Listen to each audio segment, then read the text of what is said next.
So I emceed a kite festival today. Yes, a bit random. And I learned in my research about kites, because I knew fuck all about kites, obviously, that it's actually illegal under the Good Order of Towns Act to fly a kite to the annoyance of another person. I thought kites were really lovely. I didn't think that you could fly kites to the annoyance of another person. But let me tell you, after 7 hours of fucking kites, you can. You can also be a brass band to the annoyance of another person. Yes. You can also be an overconfident child from Northcote to the annoyance of another person. Yes. I have some very weird interactions with children. You know, they always want to ask questions about me, and sometimes they ask me, and sometimes they ask their parents, but I had a new one today, and it was, Mum, why is that little man wearing a dress? Yes, I went to the kite festival and got a self-esteem boost into the bargain. But yes, did you hear this month that Kim Beazley went to the White House in a wheelchair? Yes, yep. He chose to visit in a wheelchair, and when I say chose to, I mean had to, because he's a clumsy dick. He fell over, and he slipped on some ice, and he fucked up both his knees. So he had to go to the White House in a wheelchair. And he said that when he slipped on the ice, he was in Washington, D.C., and he slipped on what's called, this is a quote, black ice. It's invisible to the Australian eye.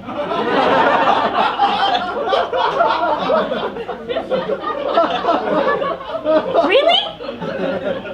Invisible to the Australian eye? What sort of shit's invisible to the Australian eye? Is that like sarcasm being invisible to the American ear? The thing you cripple wannabes, some of you, are quite jealous of is that my key, now that it's finally been introduced, is actually free for wheelchair and scooter users. Yeah, it's free because the government, when they rolled it out, totally forgot to check about the access thing. And it turns out it's not so accessible. Those touching points, not so good for short people. The touchscreens, not so good for blind people, as it turns out. Funny that. And so the government kind of uttered a collective shit. Oh shit, what are we going to do? I know, we'll just give them free transport. Now, some cripples are kind of rubbing their hands together about this. Only the ones who actually have hands, obviously. But, you know, I'm not so pleased. I'm actually not so pleased because I think that there's two things wrong with it. One is that it gives us less leverage to argue for what we actually want, and that's accessible public transport. And the second thing is that it denies a fundamental right as a Victorian citizen. A right that I have that could change my identity as a public transport user. I am talking, of course, about my right to be a fare evader.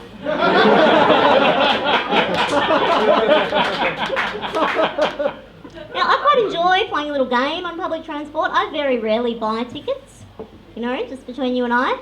I can't reach the machines, but I do also like to just play the game of whether or not I can get fined. Who here has been fined? Everyone? I see quite a lot of hands. You lucky bastards! Jesus! Ever since I moved to Melbourne 8 years ago, I have tried my darndest to get a fine on public transport. You know? And it's like, you know how when a ticket inspector hops in a train carriage, everybody kind of goes... Well, when a cripple hops in a train carriage, the ticket inspectors go... They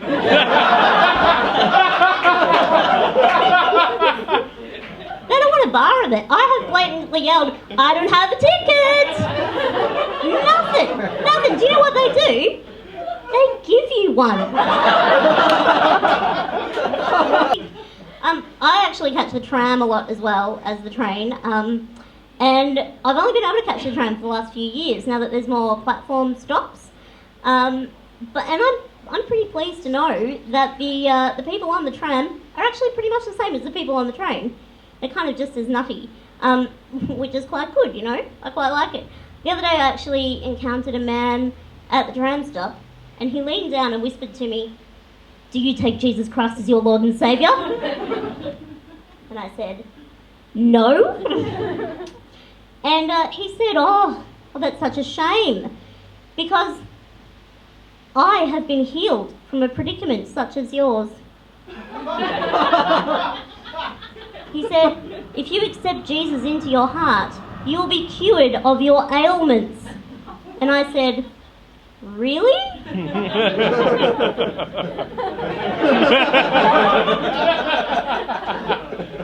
He assured me that he himself had been in my exact same situation. Really? The exact same situation. Really. So he was 88 centimetres tall, a little bit funny looking, with a particularly silly walk, so much so that he had to use a chair, and accepting Jesus into his heart cured him. He looked kind of, I don't know, what's average height for you people?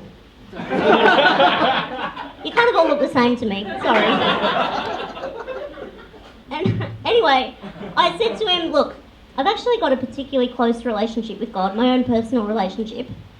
Yeah, actually, I was just talking to him. He looked excited by this. And I said, yeah, I was just talking to him, and he told me to tell you to fuck off. Thank you very much, ladies and gentlemen.